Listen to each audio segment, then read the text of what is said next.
Good evening. Classical music, at least in the United States, is one of those areas that tend to be something of a hole in a lot of people's education. It continually surprises me the number of extremely intelligent people I know who can discuss politics, visual art, film, philosophy, and popular music in detail, who nevertheless don't know very much about classical music, at least beyond the three Bs. And I bet you all of you could tell me who the three Bs were: Bach, Beethoven, and Brahms. And let's throw in Mozart. Maybe included in there might be a few 20th century composers like Stravinsky or Aaron Copland, but certainly never about any of the women over the years who have written classical music. After all, just about every field of arts tend to diminish the accomplishments of women, but especially classical music, since most of it that outsiders pay attention to was made in a time when women's roles in the arts were limited. But we have a few exceptions for you this evening. Our first piece, Jesus Christ the Apple Tree, also known as simply Apple Tree, and in its early publications as Christ Compared to an Apple Tree, is a poem, presumably intended to use as a carol, written by an unknown person in the 18th century. It has been set to music by a number of composers, including Elizabeth Poston, which is the setting that you will hear this evening. The song may be an allusion to both the apple tree in the Song of Solomon, chapter 2, which has been interpreted as a metaphor representing Christ, and to Jesus' description of his life as a tree of life in Luke 13, and elsewhere in the New Testament, including Revelation, and within the Old Testament in Genesis, apple trees were commonly grown in New England. And there was an old English tradition of wassailing, or wishing health, to apple trees on Christmas Eve.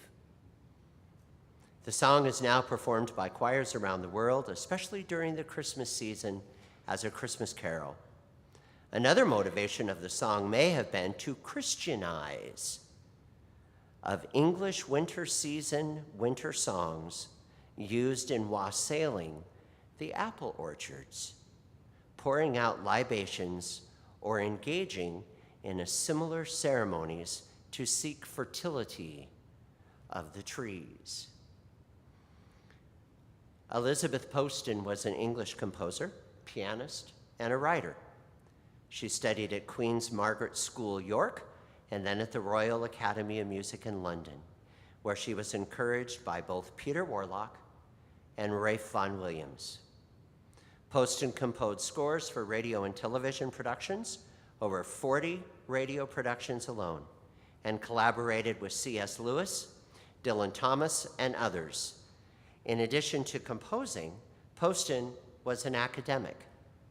She wrote articles and program notes for the Arts Council of Great Britain and was the editor of a number of folk song, carol, and hymn collections.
It is a very humbling and extreme pleasure of mine to spend part of my week working with the ladies that are making great music tonight. They are all students of mine.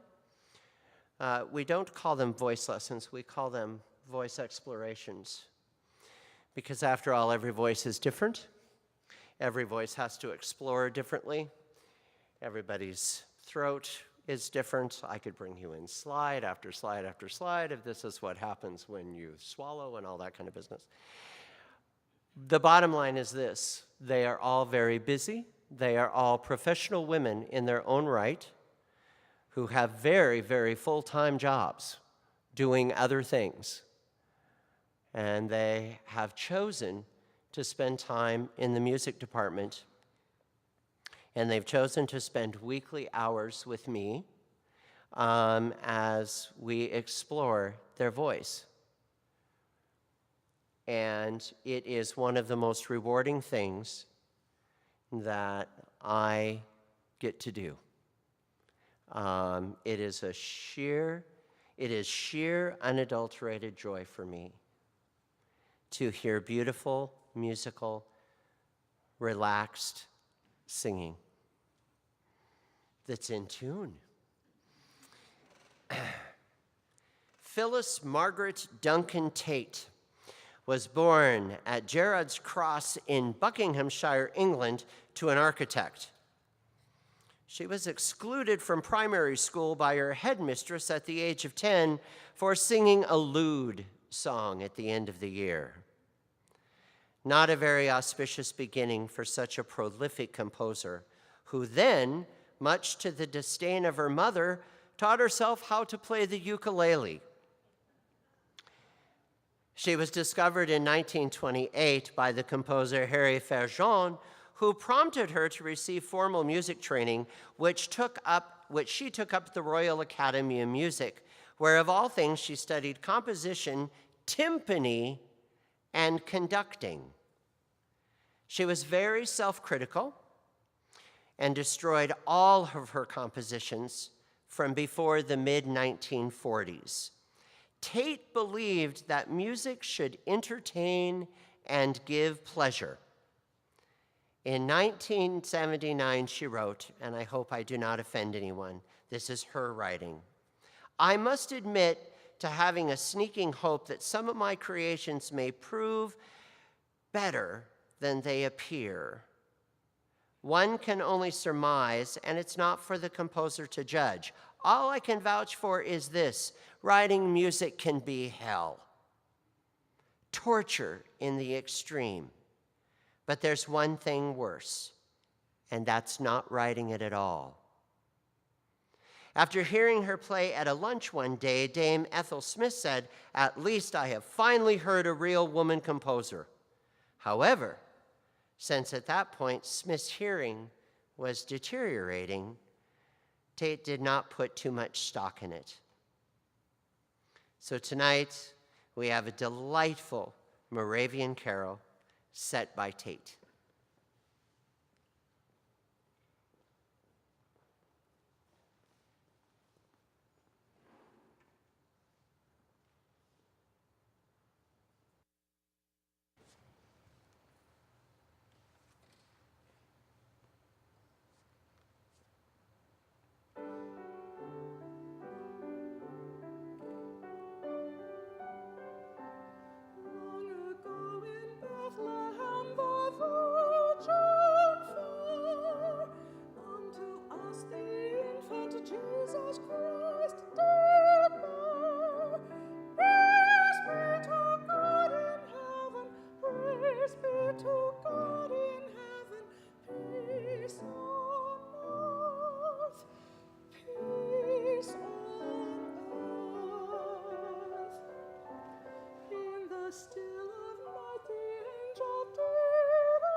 Do you not like knowing? Do you like knowing this stuff?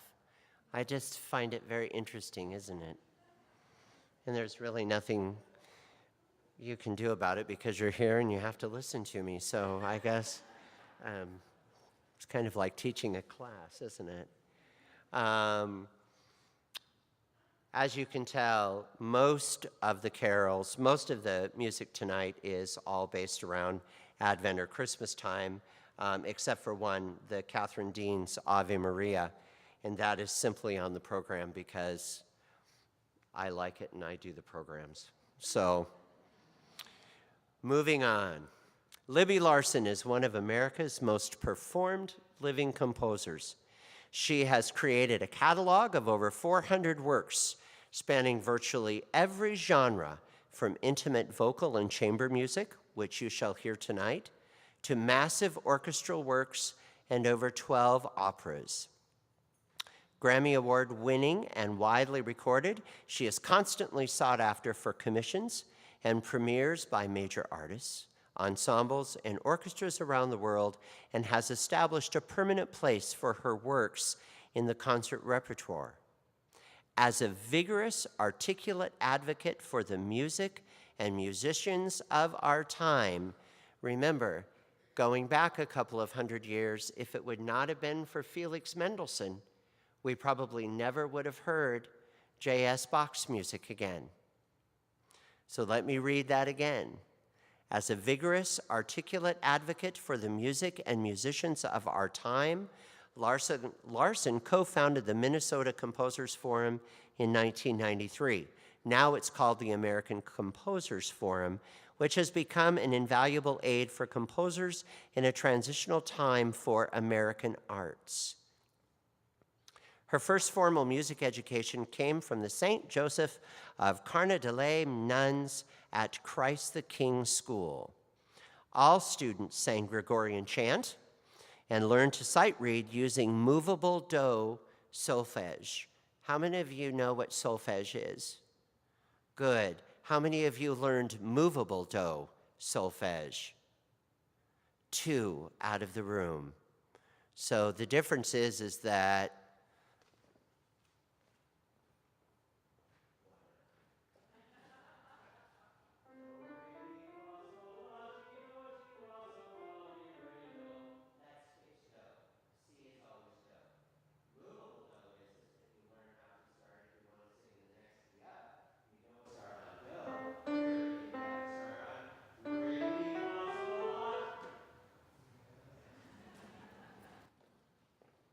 what it did was this.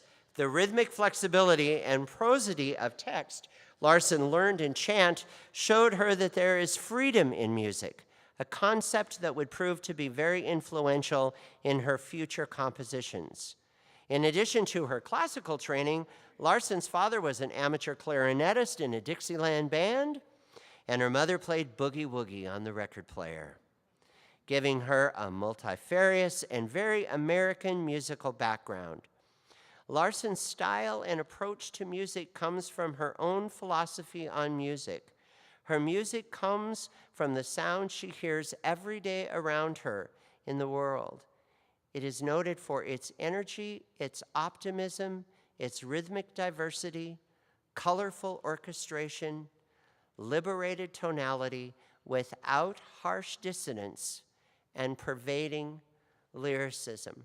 And just so you know,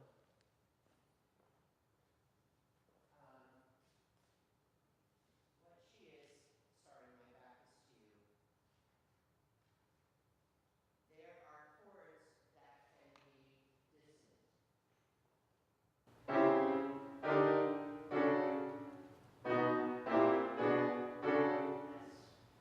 The opening organ posted by Daniel Pinkham.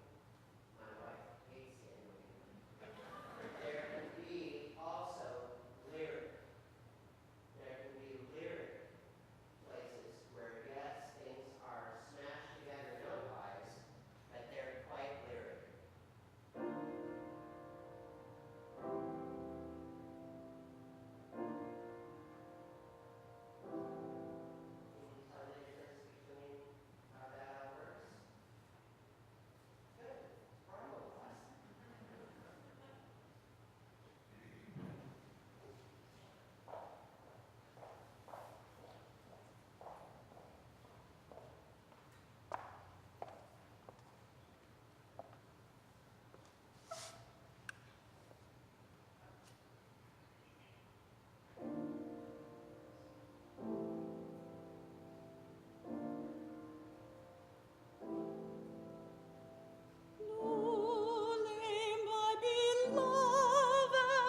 child, a sweet lordling of all lords, his Lord, of all kings, his King.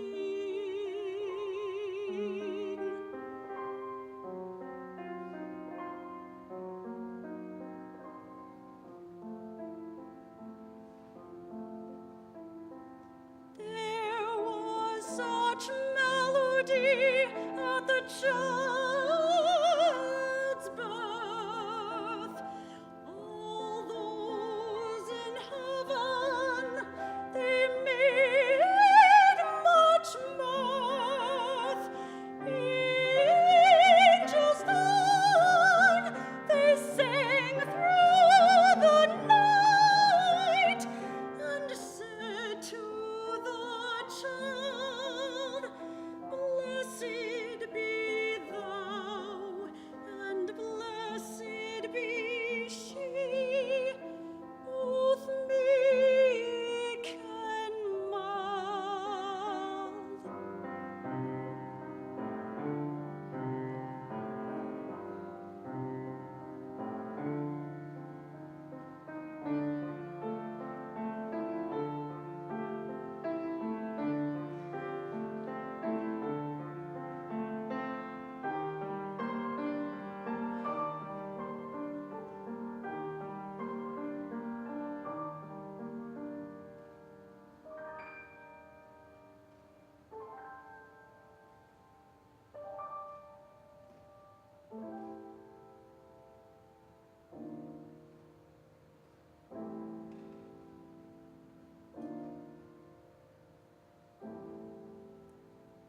Lully, my beloved, my dear son, my sweetest one.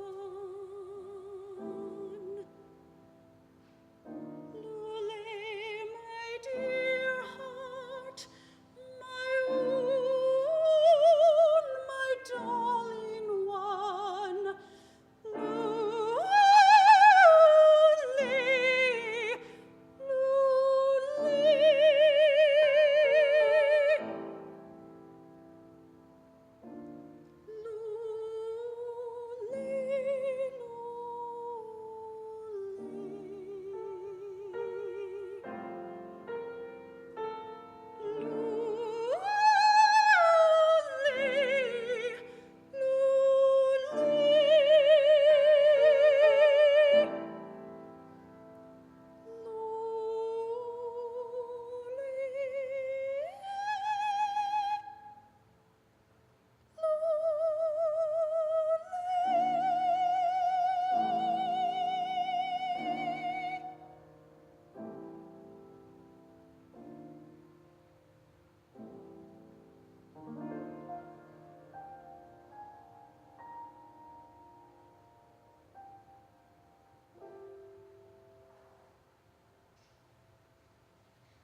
Is an American musicologist and composer.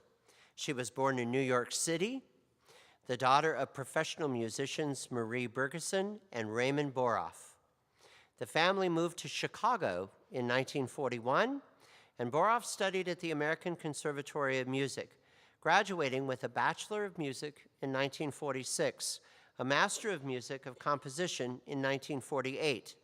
She also studied organ with Claire Coetzee at Oberlin College and voice with Francis Grund. She continued her studies at the University of Michigan in Ann Arbor, graduating with a PhD in 1958.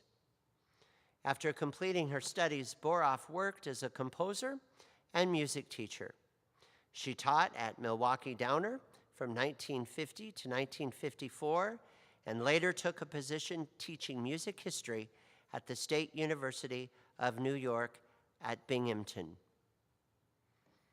Boroff published professional books and articles on music, including Music in Europe and the United States, A History, which is the book that the college that I went to as an undergraduate used, and American Operas, a checklist. Tonight, we will hear the Christ child lay on Mary's lap, and it is probably her most performed vocal work.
Louise Greger started playing the piano at age 5.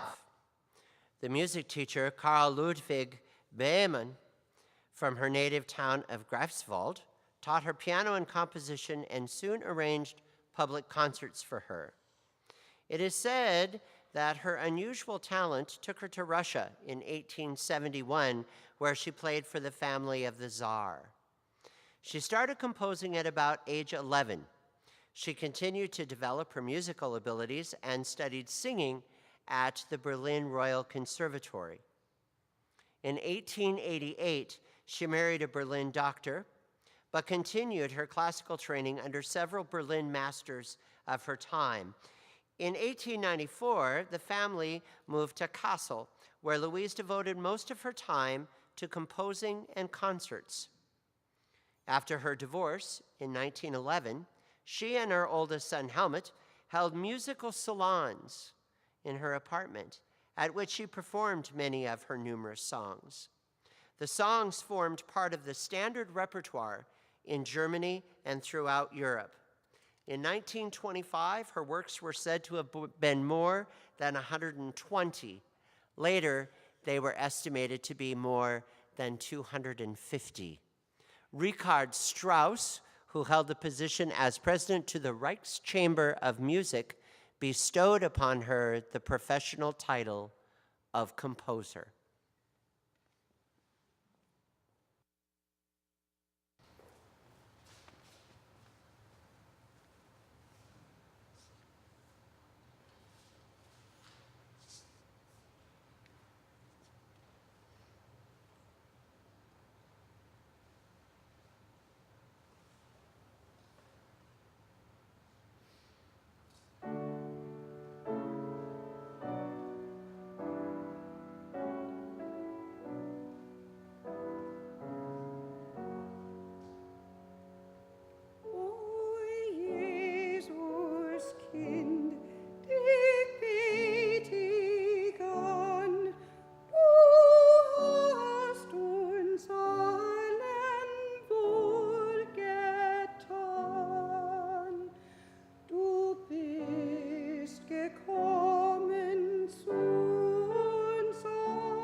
So we close tonight with a lovely carol. Emily Zumstig was the youngest child of the German composer Johann Rudolf Zumstig, and she was known as a composer, pianist, singer, and one of the most sought-after music teachers of her time. Her father died when she was 6 years old, and shortly thereafter, her mother opened a music shop in which young Emily helped. Her mother recognized her musical talent, and Emily studied piano, theory, and singing. Gifted with a fine alto voice, she was soon singing and also performing on the piano. As an adult, she was in contact with leading musicians and poets of her day, and her literary interests is reflected in the Lied, or German song. Her compositional style mainstay was the Lied and the basis of her creative reputation. She also wrote several piano works and many chamber works. She occupied a central position in the musical life of Stuttgart as a teacher of singing and the piano. She also founded the Sunday concerts, to which artists from other places came and could be heard. Her music was still known late into the 19th century. So before we do our last number, I would like to thank you all for coming. I hope you've learned something. I hope you've been blessed by some beautiful singing.